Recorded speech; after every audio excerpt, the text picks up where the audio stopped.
অতি দুৰ্ভাগ্যজনক কথা যে কালি ছোৱালীজনীয়ে ছাত্ৰীজনীয়ে সুইচাইড কৰিলে।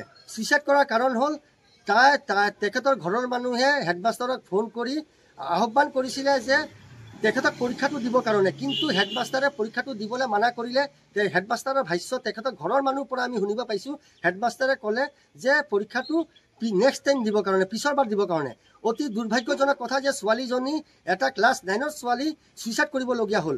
আমি সদৌ অসম বেংগলী যুৱ ছাত্ৰ ফেডাৰেশ্যন তিনিচুকীয়া জিলা সমিতিৰ পৰা আমি আমাৰ DGP ছাৰক, আমাৰ তিনিচুকীয়া DC ছাৰক আমি আহ্বান কৰিছোঁ, এই হেডমাষ্টাৰৰ ওপৰত তদন্ত হ'ব লাগে আৰু উচিত শাস্তি পাব লাগে তেখেতে, সেইটো আমি আহ্বান কৰিছোঁ। ইয়াৰ লগে লগে আজি যোন দীপু চেত্ৰী, যোনজন ল'ৰা এইটো দুষ্কৃতি কাম কৰিলে, সেই ল'ৰাজনক ফাঁসি দাবী আমি আহ্বান কৰিছোঁ যে ন্যায়ালয়ে তেখেতক ফাঁসি দিব লাগে। तिनसुकिया के धोला से आ रही है एक दिल को झंझोर देने वाली खबर। हाथीकुली उच्च माध्यमिक विद्यालय की कक्षा 9 की छात्रा ने कल फांसी लगाकर अपने कापातुली गांव स्थित निवास पर आत्महत्या कर ली।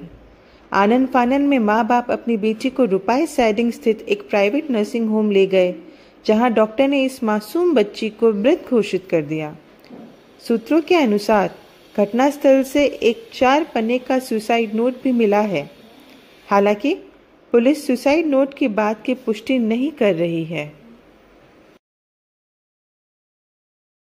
आरोपों के अनुसार 26 मई को स्कूल के टीचर बीकू छेत्री ने छात्रा को कोल्ड ड्रिंक में नशीली चीज मिलाकर स्कूल के प्रांगण में उसका शारीरिक शोषण किया और उसकी तस्वीरें खींचकर उसे ब्लैकमेल करना चालू कर दिया।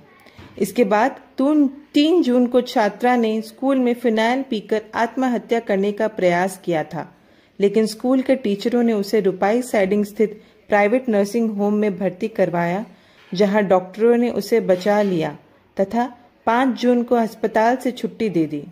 9 जून को जब उसके घर वालों का इसका पता चला, उनके ऊपर दुख का पहाड़ टूट पड़ा, जिसके बाद वह धोला थाना में एक इजहार दर्ज करवाए, जिसके आधार पर पुलिस ने आरोपी टीचर को गिरफ्तार कर लिया और वह अभी जुडिशियल कस्टडी में है। सूत्रों के अनुसार जब छात्रा के अभिभावक ने हेडमास्टर से संपर्क साधकर उनसे आग्रह किया कि बच्ची को एग्जाम देने दिया जाए, तो हेडमास्टर ने उन्हें ये कहते हुए मना कर दिया कि अगली बार एग्जाम दिला दीजिएगा, और बच्ची स्कूल नहीं जा पाई। इस चलते छात्रा का मनोबल गिर गया और उसने अपनी जिंदगी को खत्म करने का फैसला ले लिया, जिसका उल्लेख सुसाइड नोट में भी है। साथ ही हेडमास्टर एवं 2 टीचर के ऊपर पूरे मामले को दबाने का संगीन आरोप भी लगा है। 9 জুনত আমি এটা গোচৰ এটা দিয়া হৈছিলে ধলা থানাত। আমি সদৌ অসম বেংগলী যুৱ ছাত্ৰ ফেডাৰেশ্যনে গম পাইছোঁ যে 9ম শ্ৰেণীৰ এজনী ছাত্ৰী হাতীখুলি হাই স্কুলত পঢ়াৰ সময়ত এজনে শিক্ষকে, বিকু চেত্ৰী নামৰ এজন শিক্ষকে তাৰ লগত দখলকাৰী কৰিলে। আমি শুনি মেলি আমি ধলা থানাত আহিছোঁ।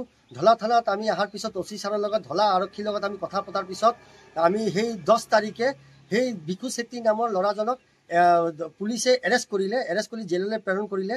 কিন্তু সেই ঘটনাটোক লাফা দাফা কৰিবৰ কাৰণে, ঢাক দিবৰ কাৰণে 3জন টিচাৰ, আপোনাৰ প্ৰধান শিক্ষকক লৈ আৰু 2জন টিচাৰে সেই কেছটো এইটো কৰিবলৈ দিয়া নাই। এইটো সিহঁতি লাফা দাফা কৰিবলৈ বিচাৰি আছিলে। সিহঁতি বেল পাই গ'ল, সেই টিচাৰবিলাকে বেল পাই গ'ল। কিন্তু